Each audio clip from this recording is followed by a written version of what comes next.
The Lord Jesus Christ did it constantly, and Paul did it constantly, and exhorted the Christian to do it. You say, well, there's so much I can't tell who's right and who's wrong. You ought to be ashamed to make that confession. You say, well, Brother Ruckman, this preacher said he's right, and this preacher said he's right. You all talk like you were sure of the truth, yet you all contradict. So I just come to the conclusion either all wrong or else all of you all right, but all trying to get to heaven in different ways. You're a fool.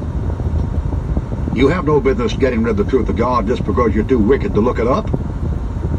You have no business throwing the Bible out just because you hear it taught different ways and preached different ways. You have no right to draw a false conclusion because you're too lazy and too wicked to search the Scriptures. You are to search the Scriptures, friend. You're not to believe something not because he said the gospel of Christ is Acts 2:38. When the one gospel Paul preached was not Acts 2:38, and Peter didn't preach Acts 2:38 again anywhere in the book of Acts. 1 Corinthians. You see what I mean, Jelly Bean? 1-4. If you want to learn the truth to make you free, you're going to have to get in that book and study. I don't mean listen to some guy misquoting it to try to get your money. Jesus had a great deal to say about hell. He spoke of hell and eternal punishment 70 times in the Gospels. Does your preacher preach about that many times? Christ's earthly ministry lasted 3.5 years, and that time he spoke of hell and eternal punishment 70 times. Do you realize what that is, beloved?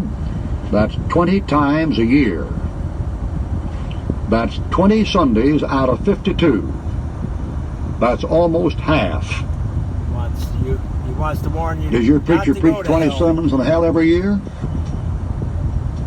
What's he doing talking about the gospel of Christ? Is he a raving maniac or something?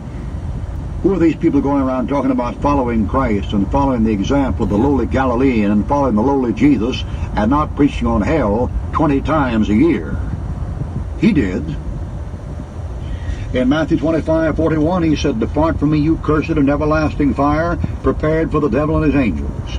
It was Jesus who gave us the clearest picture of torment in hell, and the term hellfire, which you religious bigots hate and talk about so much and mock and mention every time somebody tells you the truth, is a quotation from Jesus Christ. You better be careful how you treat that subject. Folks